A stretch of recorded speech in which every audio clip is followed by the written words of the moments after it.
Strap on your socks because they're about to be blown right off by another great episode of Creative Suite TV.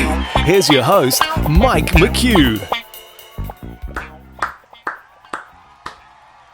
Hello everyone and welcome to 2008 with Creative Suite TV. My name's Mike McHugh and I'm your host. Again, welcome to all my long-time viewers and welcome to any new viewers. For those of you that have been around for a little while, you'll know that I've just changed my job and I'm now working full-time with Adobe Systems as a creative systems engineer. Whatever that means, it means I get to still talk to you guys. That's right. I've got some news for you. I'm not going to be selling out though. I'm going to keep all the tips real. They're going to be fantastic tips. I'm not going to be sold out, but I will tell you one thing though. If you're thinking of doing some video editing yourself, particularly for YouTube or iTunes, then this is definitely what you're after.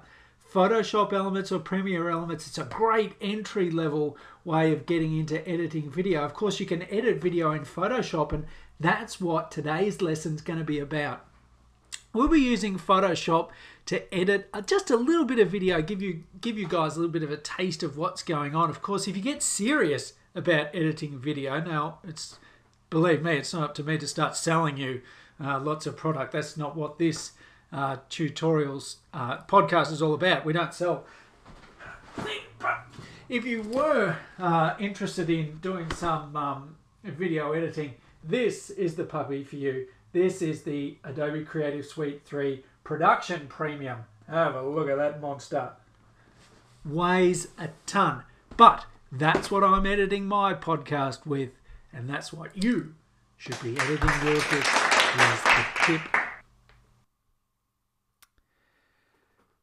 If you've ever thought about editing video, it can be a bit of a scary prospect. However, if you have any Photoshop skills at all, it can make it a lot easier, particularly if you have Photoshop CS3 extended, because we have all the video editing capabilities inside there. What I have open at the moment is it's just a background still photograph of some graffiti, and I'm going to add a little bit of motion to it in the way of a QuickTime movie. So to bring a QuickTime movie into Photoshop is pretty easy. We simply go to File and Open. Go ahead and find where your video may be. Now I have one here. It's a QuickTime movie, breaker.mov. Simply select it, click Open, and that will bring up a Photoshop document with a video layer on it. You can see it right there. So if I'd like to join these together, I'm just going to tile these two documents and drag and drop from the Layers panel onto one to another document between documents. So it's pretty easy. Let's hit the F key to go back to full screen there. So that brings us back to full screen, and there we have our video. You might also notice that I have an animation timeline active. This comes up underneath the window menu, animation. And if I'd like to see this video in motion, I can simply use the playhead here to scrub through the timeline. You can see I've got a rap dancer there, which is very nice. So we've got that. You can also just hit the space bar, which is a fairly common way of starting a timeline from playing through. So there we have that. Okay, so now that we've got that happening, what can we do with it inside Photoshop? Can we do anything with it?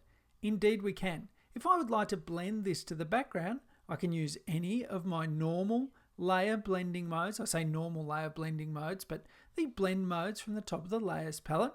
You can see by using the darker color there, I've dropped the background almost completely away. If I were to double click this layer, I could also use the blend if sliders.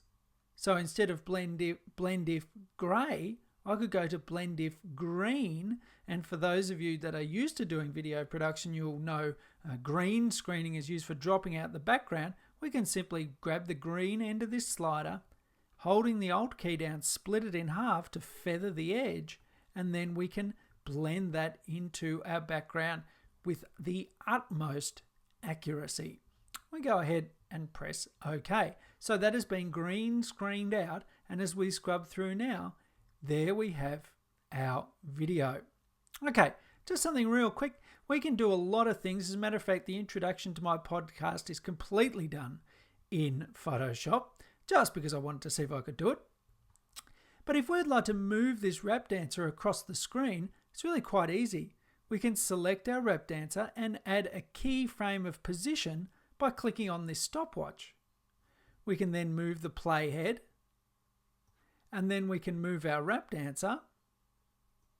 Automatically, another keyframe is added into the animation timeline.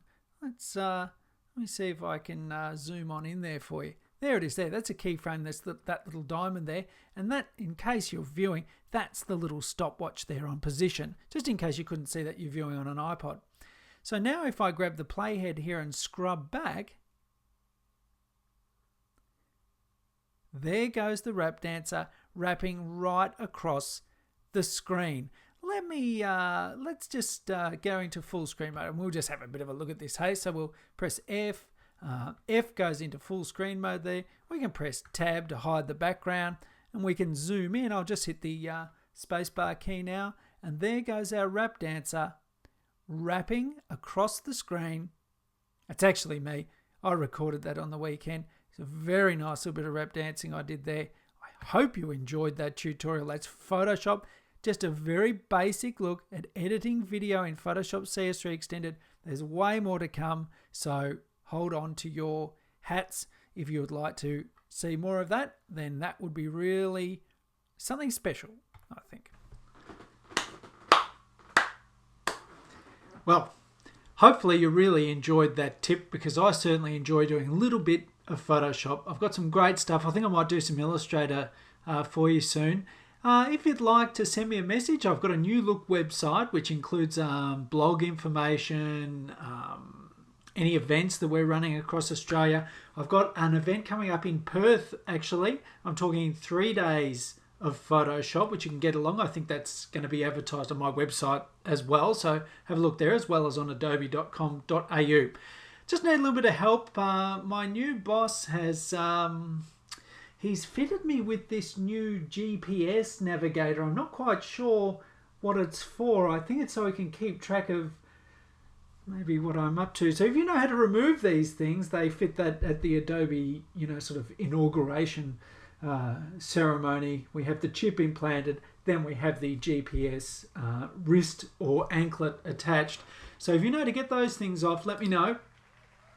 Otherwise, we will see you real soon on Creative Suite TV. Thanks for tuning in.